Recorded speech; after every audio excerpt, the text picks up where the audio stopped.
Why didn't Jura save Mamushi? Or maybe more accurately, does Jura really not need them anymore? Yeah, maybe this will be a really interesting topic for us to discuss in the next few minutes. I'm Nim, without the E, at least help me boost this video to 100 likes. And once again, thanks a lot, guys. So yeah, after seeing the outcome of the Mamushi invasion arc, we've certainly seen how it ended. There was no intervention and Mamushi truly met their end. And regardless of how things turn out after Boruto returns to the bug tree, at least one fact remains. Jura didn't save Mamushi. Yeah, that's the absolute fact of the matter. A few weeks ago, we predicted and analyzed why this shouldn't have happened. I mean, a pretty relevant analysis of why Mamushi should have been saved, or at least why Jura should have seized Mamushi's togedama if Konoha took it. Especially, we have also predicted and compared all the cases when the Divine Tree humans were defeated. Yeah, as has been shown in several previous chapters, there is a fairly significant difference when those Divine Tree humans are defeated and their togedama are exposed.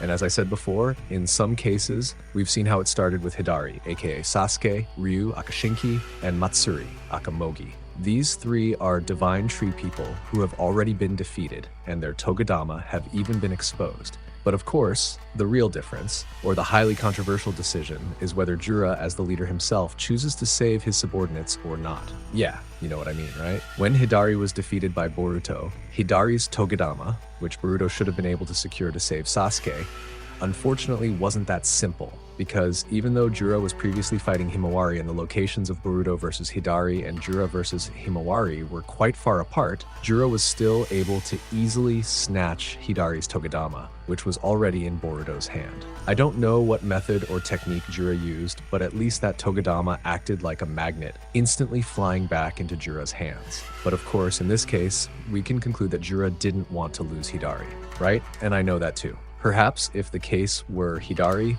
we'd already have so many reasons why Hidari must be saved and why Sasuke mustn't return. In short, Sasuke's DNA or cells passed through Hidari possess many advantages or something equally special. Most notably, Sasuke's cells or chakra have inherited powers and abilities that are quite rare, ranging from the Sharingan Dojutsu to certain chakra from the Rikudo himself. And once again, you all know what I mean. But setting aside those assumptions and analyses, at least one simple, reasonable reason why Sasuke won't return anytime soon is the author's way of developing Boruto's character. By not bringing Sasuke back so quickly, it allows the development of characters like Sarada and Boruto to shine, right? But what about Ryu and Matsuri? Are they unimportant villain characters like Hidari? In this case, do Matsuri and Ryu also share the same priority level regarding why Jura had to save them? Because when it comes to how they all became Divine Tree beings, they all went through the same process. That is, they were all just as much a coincidence. Starting with Sasuke, who was defeated by Code and ended up becoming a Divine Tree human.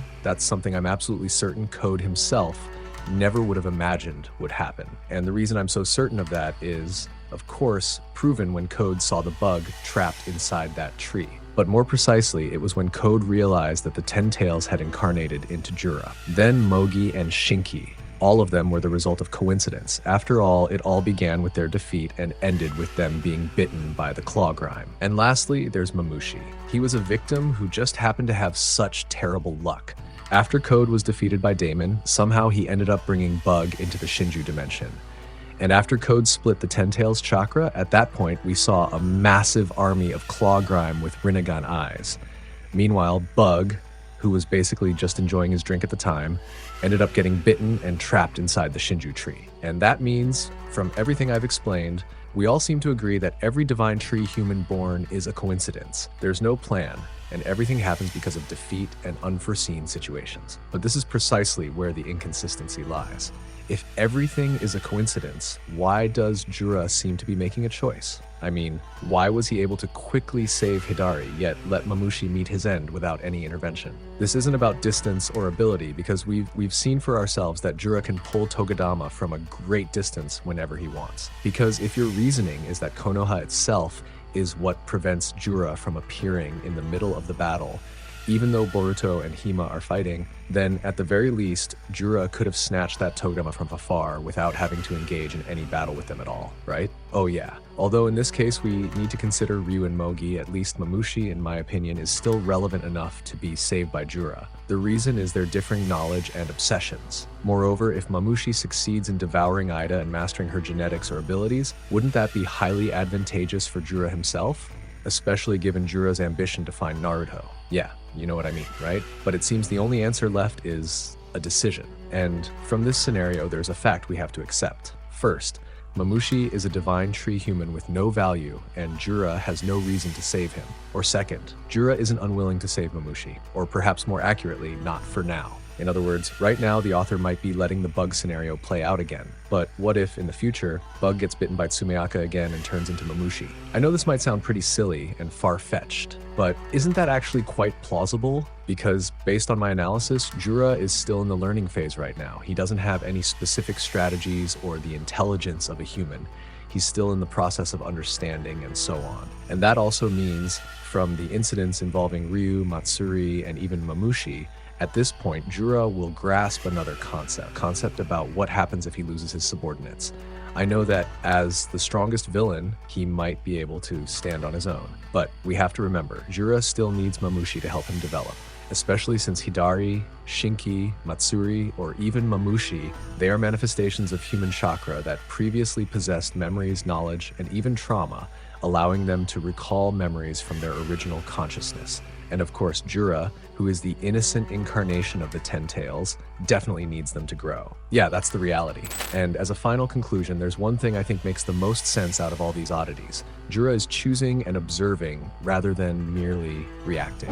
If we look at all the cases, hidari, Ryu, Matsuri, and even Mamushi, the pattern starts to become clear. It's not about who can be saved, but who is worthy of being saved from our perspective. That distinction is what matters most. Hidari was saved because he has great value, strength, experience, and even an extraordinary chakra legacy. And once again, even though the fact is true, does Jura know? And how could he know?